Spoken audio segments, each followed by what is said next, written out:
அண்மை செய்தி. திராவிட மாடல் அரசு சட்டம் ஒழுங்கு பிரச்சனையில் கடுமையாக இருக்கும் என ஸ்டாலின் பேசிய நிலையில் தமிழ்நாட்டில் கடந்த 24 மணி நேரத்தில் 5 மர்ம மரணங்கள் உட்பட 11 கொலை சம்பவங்கள் அரங்கேறி இருக்கிறது. அதன் விவரங்களை வழங்குவதற்காக நமது தலைமை செய்தியாளர் ஜெயக்குமார் இணைந்திருக்கிறார். அவரிடம் கேட்கலாம். ஜெயக்குமார், வணக்கம். விவரங்கள். வணக்கம் செய்து. நேற்றைய சட்டமன்றத்தில் முதலமைச்சராக இருக்கக்கூடிய ஸ்டாலின் தமிழகத்தில் சட்டம் ஒழுங்கு கட்டுப்பாட்டில் இருப்பதாக கூறியிருக்கிறார். 24 மணி நேரத்தில், அதாவது 5 மர்ம மரணங்கள் உட்பட 11 கொலை சம்பவங்கள் அரங்கேறி ஒட்டுமொத்த தமிழகத்தையே நிலைகுலைய செய்திருக்கிறது. குறிப்பாக மார்ச் 1ஆம் தேதியிலிருந்து இன்று 21ஆம் தேதி தற்போது வரை 91 கொலை சம்பவங்கள் அரங்கேறி இருக்கிறது. குறிப்பாக இந்த கொலை சம்பவங்களை பார்க்கிற பொழுது, அதாவது நெடுஞ்சாலைகள், அதே போன்று வீடு புகுந்து வெட்டியது, அதே போன்று நீதிமன்றத்துக்கு செல்லும் போது கொலை செய்தது, காவல் நிலையத்திற்கு செல்லும் போது கொலை செய்தது என ஒட்டுமொத்தமாக பாதுகாப்பு அம்சங்களுடைய குறைபாடுகள் காரணமாகவே இந்த கொலை சம்பவங்கள் அரங்கேறி இருக்கிறது. அப்படி என்றால் தமிழகத்தில் சட்டம் ஒழுங்கினுடைய லட்சணம் எந்த நிலையில் இருக்கிறது என்பதை இது எடுத்து காட்டுகிறது.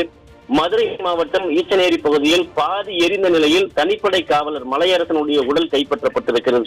மலையரசனை கொன்று யாரோ தீயில் போட்டு அவருடைய உடல் பாதி எரிந்ததும் பாதி எரியாத நிலையிலும் மீட்கப்பட்டிருக்கிறது. ஒரு தனிப்படை காவலருக்கு நேர்ந்த மிகப்பெரிய துயரமாக அந்த பகுதியில் இருக்கக்கூடிய மக்கள் இதை பார்க்கிறார்கள். ஈரோடு அருகே இருக்கக்கூடிய நச்சனூரில் நெடுஞ்சாலையில் குடும்பத்துடன் காரில் வந்த சேலத்தைச் சேர்ந்த பிரபல ரவுடி ஜான், அதே போன்று அவருடைய மனைவி இருவரையும் காரிலேயே வழிமறித்து மர்ம கும்பல் ஒன்று பட்டப்பகலில் ஏராளமான நெடுஞ்சாலையில் செல்லுகிற வாகனங்களுக்கு மத்தியில் அந்த கொலை சம்பவத்தை அரங்கேற்றி இருக்கிறார்கள். குறிப்பாக மனைவியுடைய கண் முன்னே துடிக்க துடிக்க ஜான் என்பவர் வெட்டி படுகொலை செய்யப்பட்டிருக்கிறார். காவல் நிலையத்திற்கு கையெழுத்திட வந்தபோது இந்த கொலை சம்பவம் அரங்கேறி இருக்கிறது. அப்படி என்றால் தமிழகத்தில் காவல்துறையினுடைய பாதுகாப்பு அம்சங்கள், சட்டம் ஒழுங்கு லட்சணம் எந்த அளவில் இருக்கிறது என்பதை இந்த கொலை சம்பவம் படம் பிடித்து காட்டப்பட்டிருக்கிறது. விழுப்புரம் மாவட்டம் செஞ்சி அருகே நிலத்தகராறு காரணமாக தாம்பரத்திலிருந்து காரில் கடத்தப்பட்ட முதியவர் குமார் என்பவர் கழுத்து அறுக்கப்பட்டு மிக கொடூரமான முறையில் கொலை செய்யப்பட்டிருக்கிறார். இந்த சம்பவம் மிகப்பெரிய ஒரு பின்னணியில் நடத்தப்பட்டிருக்கிறது. குறிப்பாக ஆளுங்கட்சியைச் சேர்ந்த பிரமுகர் இந்த சம்பவத்தில் தொடர்புடையதாக கூறப்படுகிறது. கோவை மதுக்கரை அருகே நாச்சிப்பாளையம் பகுதியில் எரிந்த நிலையில் பெண் ஆசிரியர் உடல் கண்டெடுக்கப்பட்டிருக்கிறது. இந்த பெண் ஆசிரியருக்கு நேர்ந்த துயரம் என்ன, எரிப்பதற்கு முன்பு இந்த பெண் ஆசிரியருடைய நிலை என்னவாக இருந்தது, என்னென்ன நிலைக்கெல்லாம் இந்த பெண் பாதிக்கப்பட்டிருக்கிறார் என்பது மிகப்பெரிய அதிர்ச்சிக்குரிய தகவலாக கூறப்படுகிறது. முழுமையான விசாரணை நடத்தப்பட வேண்டும் என்று பாதிக்கப்பட்டிருக்கக்கூடிய உறவினர்களும் பொதுமக்களும் கோரிக்கை வைத்திருக்கிறார்கள். கிருஷ்ணகிரி சூளகிரி அருகே வீட்டில் தனியாக இருந்த மூதாட்டி முனி சந்திர பாவையை வெட்டி கொலை செய்திருக்கிறார்கள். தீ வைத்து எரித்த அந்த மர்ம கும்பல் வீட்டில் இருந்த 20 பவன் நகைகளையும் 5 லட்சம் ரூபாய் பணத்தையும் கொள்ளையடித்து சென்றிருக்கிறது. குறிப்பாக இந்த நகைக்காகவும் பணத்திற்காகவுமே இந்த கொலை சம்பவம் அரங்கேறி இருக்கிறது.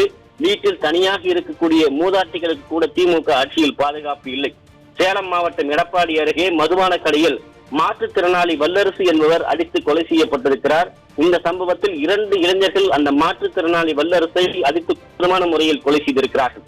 மதுரையில் பாஜக நிர்வாகி கருப்பசாமி என்பவர் காரில் மர்மமான முறையில் அவர் கொலை செய்யப்பட்டிருக்கிறார். சடலமாக மீட்கப்பட்டிருக்கிறது. உடலில் காயங்கள் இருப்பதாக கூறப்படுகிறது. இது கொலைதான் என்று உறவினர்கள் நேற்றைக்கு மிகப்பெரிய அளவில் போராட்டங்களை முன்னெடுப்பது குறிப்பிடத்தக்கது.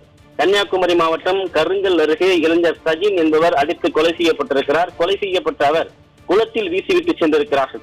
இது குறித்து தகவல் அறிந்த பொதுமக்கள் இந்த கொலை சம்பவத்தை கண்டித்து போராட்டம் நடத்தியிருக்கிறார்கள். உடலை வாங்க மறுத்திருக்கிறார்கள். அதன் பிறகும் கூட இந்த கொலை சம்பவத்தில் யார் யாரெல்லாம் சம்பந்தப்பட்டிருக்கிறார்கள் என்பதை துரித நடவடிக்கை எடுப்பதற்கு காவல்துறை தடுமாறி இருக்கிறது.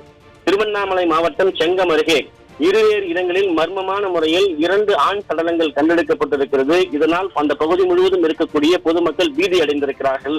இந்த ஆண் சடலங்கள் முழுவதுமாக வெட்டு காயங்களும் அதே போன்று பல்வேறு இடங்களில் காயம் இருப்பதாக அந்த உறவினர்களும் பொதுமக்களும் குற்றம் சாட்டியிருக்கிறார்கள். இது கொலை சம்பவம் தான் என்று பொதுமக்கள் தெரிவித்திருப்பது குறிப்பிடத்தக்கது.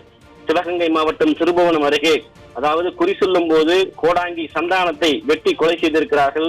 இந்த சம்பவம் அந்த பகுதியில் மிகப்பெரிய அதிர்வலைகளை ஏற்படுத்தி இருக்கிறது. திருபுவனம் அருகே இருக்கக்கூடிய மட்டப்புறத்தில் குறி சொல்லும் கோடாங்கி சந்தானம் என்பவர் பக்கத்து வீட்டில் இருக்கக்கூடிய உறவினரான தினேஷ் என்பவருக்கு ஏற்பட்ட வாய் தகராறு காரணமாக அடித்து கொலை செய்யப்பட்டதாக கூறப்படுகிறது.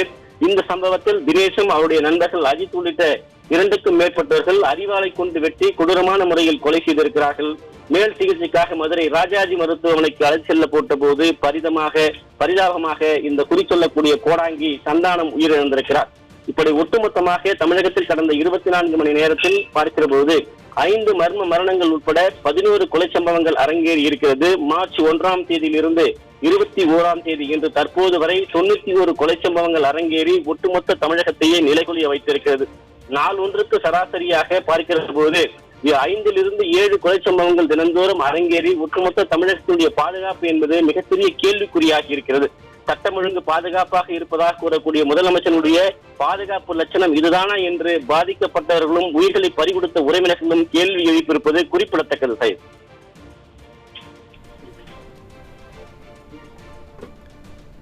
விவரங்களை வழங்கியமைக்கு நன்றி ஜெயக்குமார்.